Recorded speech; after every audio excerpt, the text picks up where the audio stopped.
Hoy vamos a hablar sobre la presencia de Dios. De pronto, cuando queremos entender un poco sobre la presencia de Dios, me gusta poner como ejemplo en el caso de un rey.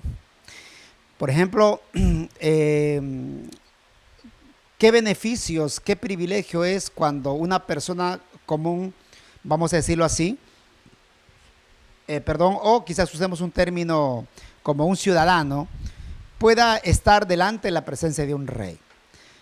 Si quisiéramos irnos a la época antigua, pues tiene que ver con que de pronto si al rey se le ocurrió regalarle una casa, tierras, en fin, muchas cosas, pues simplemente eso lo consiguió por estar en la presencia del rey. Y podemos irnos a un ejemplo bíblico para entenderlo mejor. Por ejemplo, vemos el caso del rey David para con Mefiboset. De pronto, Mefiboset estaba viviendo en un pueblo donde reinaba la miseria, el dolor, la tristeza, etcétera, cosas parecidas. Siendo descendiente del rey Saúl, siendo un príncipe. Entonces, muchos años, lo que pasa es que él estaba lisiado de los pies, no podía caminar y vivía en medio de la pobreza mendigando. Pero hasta que un día de pronto al rey David se le ocurrió decir, ¿no hay alguien que haya quedado algún familiar del rey Saúl? Para entonces ya había muerto el rey Saúl. Y entonces alguien por ahí dijo, bueno, pensándolo bien, sí, hay alguien todavía que está vivo, que pertenece a la familia del rey Saúl. Entonces el rey dijo, mándalo a traer. Así que fueron a buscarlo y lo encontraron ahí mendigando, pidiendo limosna, obviamente sin poder caminar, tener que arrastrarse. Y yo me imagino de que aquel hombre llamado Mefiboset, aquel príncipe, no creía en estas palabras. Yo creo que siempre se burlaban de él y pensó que una vez más era otra burla. Siempre hacían escarnio de él por su condición y su pobreza. Y entonces por ello le era difícil creer lo que le decían. Pero entiendo que le estaban insistiendo, pero no, pero vamos. Yo sé lo que te estoy diciendo, es verdad, créelo. Así que se preparó y se fue.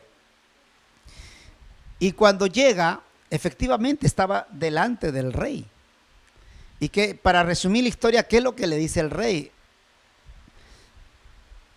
Le dice a Mefiboset, mira, todo lo que le pertenecía a tu padre, todas las tierras, todos sus bienes, te la voy a dar a ti.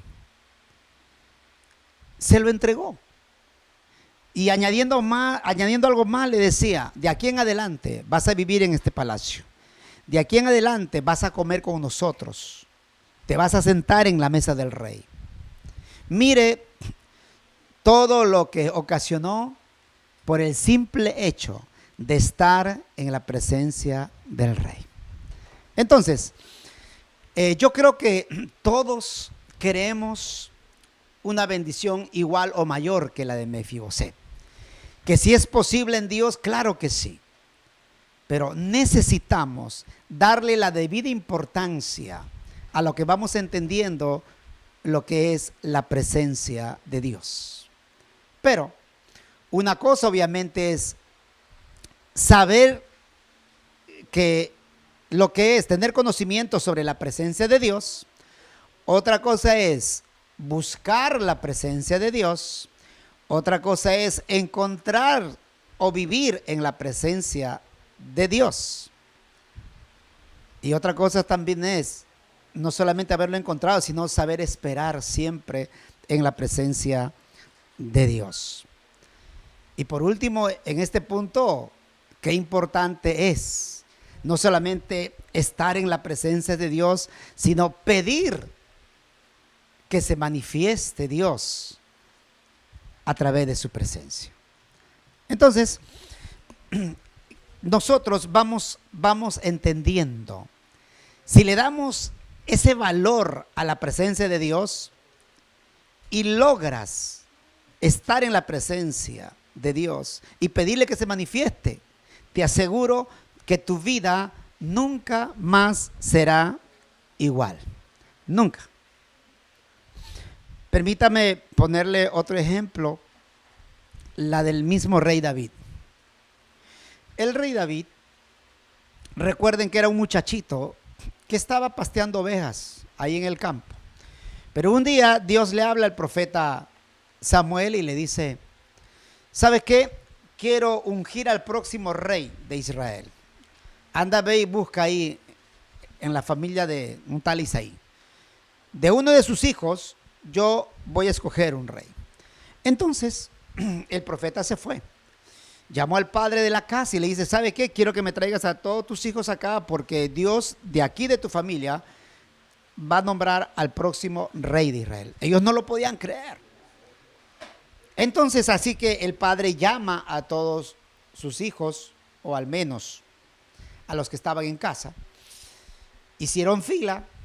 Y entonces el profeta dice, mirando físicamente, se enfoca en el mayor, porque tiene más conocimiento, porque domina la espada, experimentado en batalla, en guerra, y tantas cosas más llamado bondades o experiencias que podría tener él. Así que estuvo a punto de ungirlo y Dios le dice: no, detente, él no es. Luego va al siguiente hijo de aquel padre y Dios le dice: tampoco es. Y así fue uno tras otro. Y Dios dijo: ninguno de ellos es. Y entonces el profeta Samuel estaba como confundido, porque diciendo: wow, no entiendo. Dios no se puede equivocar. Sé que Dios me habló y sé que Dios va a sacar un rey de esta familia. Y entonces ahí donde sale la palabra del profeta y le dice: oye, ¿no habrá, a lo mejor, no habrá por ahí, no tienes otro hijo? Y entonces él dice: bueno, pensándolo bien, la verdad sí, tengo un hijo más. Y entonces, ¿por qué no está aquí? No, lo que pasa es que es un muchachito y apenas sabe pastear las ovejas. Está allá, pasteando justamente las ovejas. Y entonces el profeta le dice: anda, ve y tráelo. Pero permítame hacer ahí un paréntesis. Tendremos que hacer unas preguntas: ¿por qué no lo llamaron a David? Porque cuando nos ponemos a pensar, un padre cuando ama a todos sus hijos. A menos que haya ahí un pequeño detalle, como cuando David dice: en pecado me concibió mi madre. Entonces, calculamos, o mejor dicho, vamos entendiendo de que David era menospreciado por sus hermanos, me imagino por la sociedad. Hasta su propio padre no podía creer o confiar en David. ¿Usted se imagina eso? Su propio padre, cuando tenía que llamarlo para un asunto tan importante como este, como le estamos mencionando, ser el próximo rey, debió también de haber mandado a llamar a David, pero no lo hizo. Pero, ¿qué sucedió? Cuando lo traen y Dios le habla al profeta y le dice: él es, úngelo. Y es así como el profeta derramó aceite sobre David. Y es así como Dios hizo de David un rey. Ahora, o lo ungió como rey también. Ahora, pero, ¿qué pasaría por la cabeza de David? Wow, yo que supuestamente no servía para nada. Pero ahora Dios me ha escogido, yo voy a ser el próximo rey, no lo puedo creer. Pero quiero que entendamos por qué Dios escogió a David para que sea el próximo rey.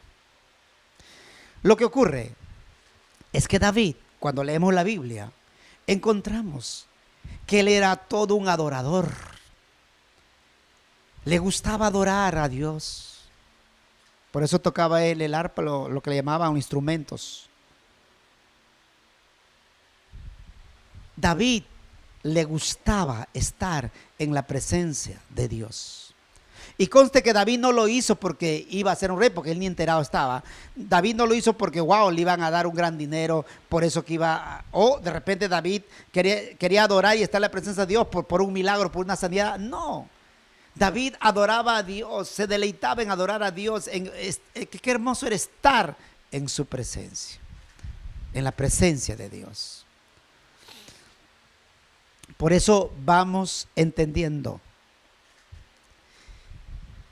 Cuando nosotros no solamente entendemos sobre la presencia de Dios, no solamente buscamos de la presencia de Dios, no solamente vivimos en la presencia de Dios, sino que también en ese momento es que vamos a pedir que Dios se manifieste. Tu vida nunca más será igual. Nunca. Vas a empezar a ver la gloria de Dios. Pudiéramos mencionar a muchos personajes más. Pudiera contarle experiencia personal. Pero yo declaro que usted me está entendiendo lo que le estoy compartiendo. No es suficiente ser un cristiano. No es suficiente venir a la iglesia. No es suficiente diezmar y ofrendar, ayunar, orar. No. Está muy bien todo ello. Pero tenemos que llegar a ese nivel de estar, de vivir en la presencia de Dios. Y entonces todo va a cambiar. Todo va a ser diferente. Todo va a florecer. Usted sabe que el agua es indispensable para la humanidad, para la vida. Si no hay agua, las plantas se mueren, los animales se mueren, el ser humano se muere. Es indispensable el agua. Así tiene que ser la presencia de Dios para nosotros. Entonces, sigamos con el ejemplo. Cuando hay agua, ¿qué sucede? Hay vida. Y cuando hay presencia de Dios, ¿qué sucede? Hay vida, hay prosperidad, hay éxito, restauración de matrimonio, etcétera. Empieza a florecer todo lo bueno. Qué importante es vivir en la presencia de Dios y pedir que Dios se manifieste. Ahora, si me entendiste, entonces se va a despertar un deseo de querer estar en la presencia de Dios. ¿Sabes? No es que mañana de pronto, wow, tú digas, wow, yo estoy en la presencia de Dios, o cómo me gusta estar en la presencia. No, quizás te va a costar, pero lo importante es que hoy entendiste, valga la redundancia, cuán prioridad, cuán importante es contar o vivir con la presencia de Dios o en la presencia de Dios. Que posiblemente te pueda costar. Y es más, permíteme decirte algo, que de pronto cuando tú logres vivir, disfrutar de la presencia de Dios, mucha gente te va a decir loco, loca, fanático, exagerado, posiblemente. Pero para entonces tú sabrás, o dirás como el rey David: no me eches delante de ti y no me quites tu Santo Espíritu. En otras palabras le está diciendo, no me eches delante de ti, no quiero estar fuera de tu presencia. Yo quiero tu presencia. ¿Y por qué David decía eso? Porque David sabía de dónde Dios lo sacó, lo que ya le conté, según la Biblia. Y a dónde Dios lo puso para ser rey, poderoso, próspero, bendecido, famoso. Lo hizo Dios por estar en la presencia. Por eso David decía, no me importa que me puedas quitar poder, fama, dinero, el reinado, el palacio, no me importa. Solo te pido una cosa: no me quites de tu presencia. No permitas que yo salga de tu presencia. Yo quiero estar en tu presencia. ¿Por qué? Porque David sabía que el secreto del éxito, de la prosperidad, de la sanidad, etcétera, era estar o vivir en la presencia de Dios. Yo declaro que tú vas a buscar como nunca antes a Dios para vivir en su presencia. Y no hay necesidad de declarar todas las bendiciones que va a venir sobre tu vida a partir de hoy. Así que toma la decisión de estar en la presencia de Dios.